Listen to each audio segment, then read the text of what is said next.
ബുദ്ധിയുള്ളവൻ ആ ക്രൂര ജന്തുവിനെ അല്ലെങ്കിൽ ആ മൃഗത്തിന്റെ സംഖ്യയെ കണക്കുകൂട്ടി നോക്കുക. അത് ഒരു മനുഷ്യന്റെ സംഖ്യയാണ്.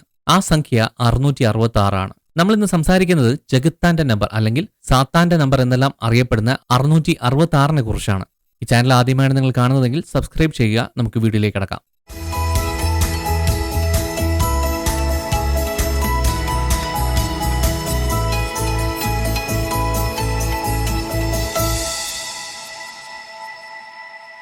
എന്താണ് 666 എന്ന് നമ്മൾ ഗൂഗിളിൽ സെർച്ച് ചെയ്യുന്ന സമയത്ത് ആദ്യം തന്നെ നമ്മുടെ മുമ്പിലേക്ക് വരുന്ന റിസൾട്ട് എന്ന് പറയുന്നത് 666 എന്ന മാർക്ക് ഓഫ് ദ ബീസ്റ്റ് എന്നാണ്. എന്ന് പറഞ്ഞാൽ മൃഗത്തിന്റെ അടയാളം എന്നാണ് വരുന്നത്. അതിന്റെ അർത്ഥം എന്ന് പറയുന്നത് വളരെയധികം ക്രൂരമായിട്ടുള്ള ഒരു ജന്തു അല്ലെങ്കിൽ ഭയങ്കര ക്രൂരനായിട്ടുള്ള ഒരു മനുഷ്യൻ എന്ന രീതിയിലാണ് അതിനെക്കുറിച്ച് പലരും പറയുന്നത്. ബൈബിൾ പണ്ഡിതന്മാർ അതിനെ സാത്താൻ എന്നും അന്തിക്രിസ്തു എന്നും അല്ലെങ്കിൽ എതിർ ക്രിസ്തു എന്നും പറയുന്നുണ്ട്.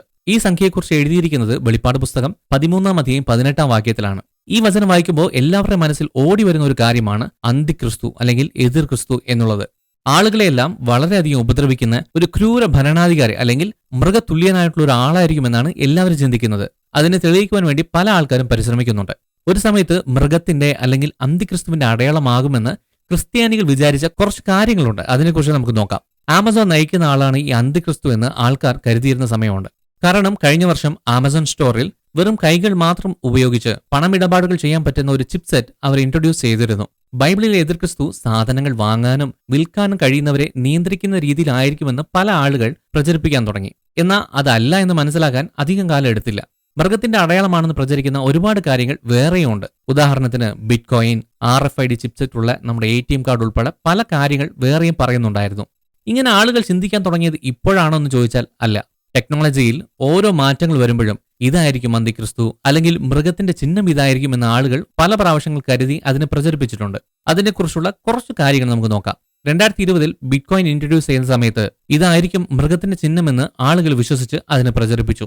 1970 ആദ്യമായി UPC കോഡ് അതായത് ബാർകോഡുകൾ നിലവിൽ വന്ന സമയത്ത് ആളുകൾ ഇതാണ് മൃഗത്തിന്റെ മുദ്ര എന്ന് പറഞ്ഞ് ഒരുപാട് ലഘുലേഖകൾ പ്രചരിപ്പിച്ചിരുന്നു. എന്നാൽ അതിനു മുമ്പുള്ള വർഷങ്ങളിൽ ക്യൂബൻ മിസൈൽ പ്രതിസന്ധിയായിരുന്ന സമയത്ത്, മൊത്തം യുദ്ധങ്ങളായിരുന്ന സമയത്ത് അവിടുത്തെ ഒരുപാട് ആൾക്കാർ അവർ അന്ത്യകാലത്താണ് ജീവിക്കുന്നതെന്ന് ഉറപ്പാക്കിയിരുന്നു. അതുകൊണ്ട് തന്നെ അവർ എങ്ങനത്തെ മാനസികാവസ്ഥയിലായിരുന്നു കാണുമെന്ന് നമുക്ക് ചിന്തിക്കാവുന്നതേ ഉള്ളൂ. അപ്പോഴാണ്, അതായത് 1940കളിൽ വിസയും മാസ്റ്റർ കാർഡും പൊതുജനങ്ങൾക്ക് ഉപയോഗിക്കുന്ന രീതിയിൽ വന്നത്.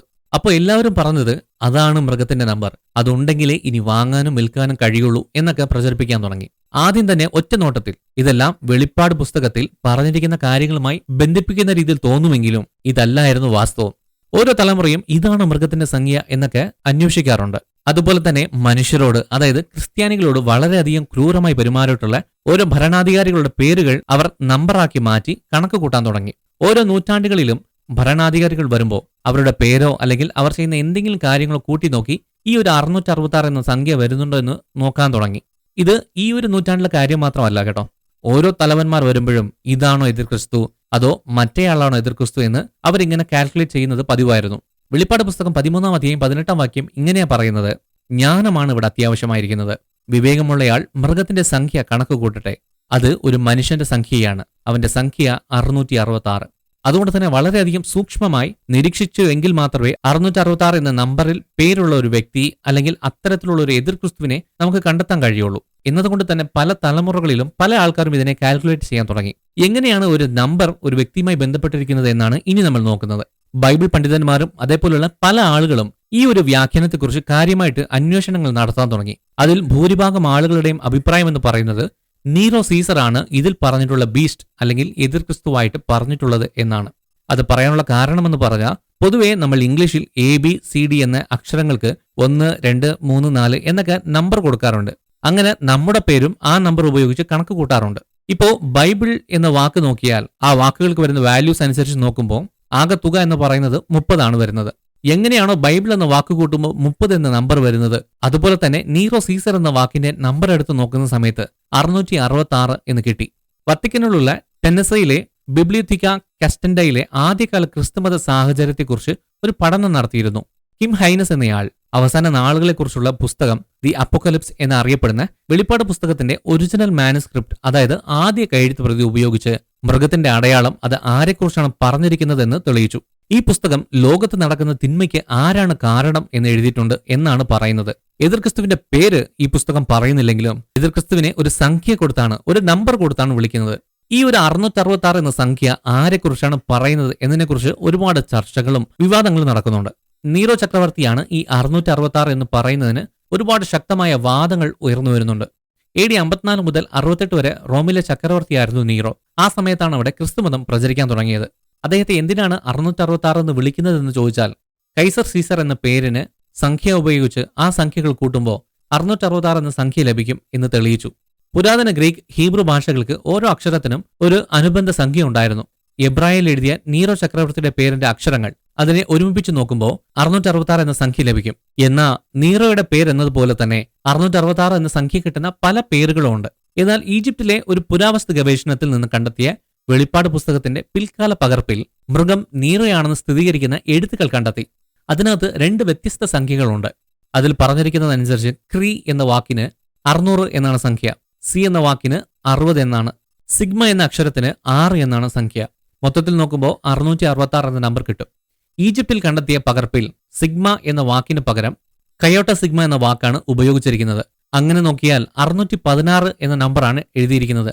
ഇങ്ങനെ ഒരു നമ്പർ കിട്ടിയത് കൊണ്ട് തന്നെ ഒരുപക്ഷെ അത് നീറോ ആയിരിക്കില്ല എന്നൊരു ചിന്ത പലരുടെ മനസ്സിലും ഉയരാൻ തുടങ്ങി. പക്ഷെ ഈ ഒരു സംഖ്യ നീറോയാണ് എന്നുള്ളതിനെ പിന്നെയും ഉറപ്പിക്കുന്നു എന്നുള്ളതാണ് സത്യം. നീറോ സീസർ എന്ന വാക്ക് ലാറ്റിൻ ഭാഷയിൽ നോക്കുമ്പോൾ അത് നീറോ കൈസർ എന്നാണ് വരുന്നത്. അതിന്റെ മൊത്തം സംഖ്യ എന്ന് പറയുന്നത് 666 ആണ്. N എന്ന അക്ഷരത്തിന്റെ സംഖ്യ 50 ആണ്. 666 നിന്ന് 50 മൈനസ് ചെയ്യുന്ന സമയത്ത് 616 കിട്ടും എന്ന് തെളിയിച്ചു. ഈ നീറോ സീസറിനെ മാത്രം പ്രത്യേകിച്ചെടുത്ത് നോക്കേണ്ട കാര്യമെന്ന് ചോദിച്ചാൽ, ഈ നീറോ സീസറിനെ കുറിച്ച് നമ്മൾ പഠിക്കുന്ന സമയത്ത് ക്രിസ്ത്യൻസിനോട് വളരെയധികം വലിയ രീതിയിലുള്ള ക്രൂരമായിട്ടുള്ള പ്രവൃത്തികൾ ചെയ്തിട്ടുള്ള ഒരു ഭരണാധികാരിയായിരുന്നു ഇദ്ദേഹം. AD 54 മുതൽ 68 വരെ റോമിലെ ചക്രവർത്തിയായിരുന്നു നീറോ. ഈ ഒരു കാലഘട്ടത്താണ് ഗ്രീക്കും റോമും ഈ നീറോ ഭരിച്ചിരുന്നത്. ക്രിസ്ത്യാനികളെ കണ്ണെടുത്ത കണ്ടുകൂടാത്ത വ്യക്തിയായിരുന്നു ഈ നീറോ. ഇദ്ദേഹം ഭരിക്കുന്ന സമയത്താണ് ക്രിസ്തുമതം വളർന്നു വന്നുകൊണ്ടിരുന്നത്. അദ്ദേഹം അന്യമതത്തിൽ വിശ്വസിക്കുന്ന ആളാണ്. അതുകൊണ്ട് തന്നെ ക്രിസ്ത്യാനികൾക്ക് എതിരായിട്ടുള്ള ഒരുപാട് കാര്യങ്ങൾ, നിയമങ്ങൾ എല്ലാം കൊണ്ടുവന്നു. ആ സമയത്താണ് ഈ യോഹന്നാൻ പത്മസ് ദ്വീപിലേക്ക് നാടുകടത്തപ്പെട്ടത്. യോഹന്നാന് ഈ രാജാവിനെ ക്രിസ്തുവിന് എതിരായിട്ടുള്ള ആളാണെന്ന് തന്റെ എഴുത്തിൽ ചിത്രീകരിക്കണം. പക്ഷേ രാജാവ് അത് അറിയാനും പാടില്ല. ഇങ്ങനെയുള്ള സമയത്താണ് തന്റെ പുസ്തകത്തിൽ 666 എന്ന നമ്പറിനെ യോഹന്നാൻ ഉപയോഗിച്ചതെന്ന് ബൈബിൾ ഗവേഷകരും ബൈബിൾ പണ്ഡിതന്മാരും അവകാശപ്പെടുന്നു. നീറോ സീസർ പേഗനിസം എന്ന മതത്തിലാണ് വിശ്വസിച്ചിരുന്നത്. അവർ ബഹുദൈവ വിശ്വാസികളാണ്. മാത്രമല്ല ക്രിസ്തുമതം ആ ഒരു കാലഘട്ടത്തിൽ ഉത്ഭവിച്ച് വളർന്നു വരുന്ന സമയമായിരുന്നു. അതായത് ക്രിസ്തു മരിച്ച് ഉയർത്തെഴുന്നേറ്റിട്ട് ഏകദേശം 30 അല്ലെങ്കിൽ 40 വർഷത്തിനകത്തേ ഉണ്ടായിരുന്നുള്ളൂ. അതുകൊണ്ട് തന്നെ ക്രിസ്തുമതത്തിന്റെ വളർച്ച നടന്നുകൊണ്ടിരിക്കുന്ന സമയമായിരുന്നു. അപ്പോൾ താൻ വിശ്വസിച്ച വിശ്വാസങ്ങൾക്കെതിരായിട്ടുള്ള രീതിയിൽ മറ്റു പലതും വന്നതോടുകൂടി, അല്ലെങ്കിൽ താൻ വിശ്വസിക്കുന്ന മതമല്ലാതെ ക്രിസ്തുമതം ആ ഒരു കാലഘട്ടത്തിൽ വലിയ രീതിയിൽ പ്രചരിച്ചത് കൊണ്ട് തന്നെ നീറോ ചക്രവർത്തിക്ക് വലിയ രീതിയിലുള്ള ദേഷ്യവും വിദ്വേഷങ്ങളൊക്കെ ഉണ്ടായിരുന്നു. അങ്ങനെ ക്രിസ്ത്യാനികൾക്കെതിരായിട്ടുള്ള പല നിയമങ്ങൾ പാസാക്കി. അങ്ങനെയാണ് ഈ യോഹന്നാൻ നീറോ ചക്രവർത്തിയെ 666 എന്ന സംഖ്യ കൊണ്ട് വിശേഷിപ്പിച്ചത്. ഇനി 666 എന്നുള്ളത് യഥാർത്ഥത്തിൽ നീറോ സീസറിനെ തന്നെയാണോ ഉദ്ദേശിക്കുന്നത് എന്നൊരു ചോദ്യം മുന്നോട്ട് വയ്ക്കുന്ന സമയത്ത് അല്ല എന്ന അഭിപ്രായമുള്ള ഒരുപാടധികം ആൾക്കാരും ഉണ്ട്. അവരുടെ അഭിപ്രായ പ്രകാരം ഭാവിയിൽ വരാനിരിക്കുന്ന ഒരു വ്യക്തിയാണ് ഇവിടെ 666 എന്ന പേരിൽ അഥവാ ആന്റിക്രൈസ്റ്റ് അല്ലെങ്കിൽ എതിർക്രിസ്തു എന്ന രീതിയിൽ സൂചിപ്പിച്ചിട്ടുള്ളത് എന്നാണ് അവർ പറയുന്നത്. അതിന് വ്യക്തമായിട്ടുള്ള 1-2 ഉദാഹരണങ്ങൾ, 1-2 തെളിവുകൾ കൂടി അവർ എടുത്തു കാണിക്കുന്നുണ്ട്. അതിൽ ഒന്നാമതായിട്ട് വരുന്നതെന്ന് പറഞ്ഞാൽ എതിർക്രിസ്തു ലോകം ഭരിക്കുന്നത് 7 വർഷങ്ങളായിരിക്കുമെന്നാണ്. എന്നാൽ നീറോ ചക്രവർത്തിയുടെ കാര്യത്തിലേക്ക് വരുമ്പോൾ അദ്ദേഹം ഭരിച്ചിട്ടുണ്ടായിരുന്നത് 13 വർഷമാണ്.